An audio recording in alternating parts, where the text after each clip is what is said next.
Surjit Sahu 43 number Congress तरफ प्रार्थी होती। देखु आज प्रचार लास्ट दिन थिला आम जो भाव परिश्रम करूँ आम आशा रखीचु जो परिवर्तन स्वर उठी 43 नंबर बेली नुहे संपूर्ण कटक सहर में जो भाई Congress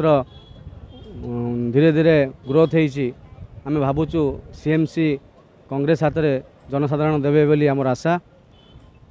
43 number ward particular 43 number परिवर्तन स्वर उठी मु भावुची लोक से परिवर्तन स्वर एकाठी हो निश्चित परिवर्तन करेंगे बोली मोर आशा। देखो यार सबुतक श्रेय विधायक मोहम्मद मकी बारवाटी कटक विधायक तांको जाऊँगी 2019 इलेक्शन सी जितला पर कांग्रेस बेली कटक रे जो कहते कांग्रेस कर्मी मैंने उत्साहित हो लगी 2022 म्युनिसिपालिटी इलेक्शन रे समस्ते एकजुट एकाठी हो लड़ुंट से सरकार मुंडविधार कारण हो मुद्दा तो बहुत अच्छी आज्ञा मौलिक समस्या लोकंर ये सरकार 10 वर्ष सीएमसी अख्तियार कलापर दुर्नीतिखोर सरकार हो जाए। सीएमसी रो सबू ऑफिसर माने दुर्नीति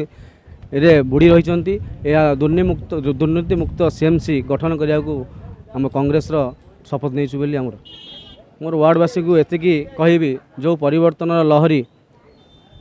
माड़ी आसुची से परिवर्तन लहरी समस्ते सामिल हुंतु समस्ते एकाठी हुंतु आउ ये जो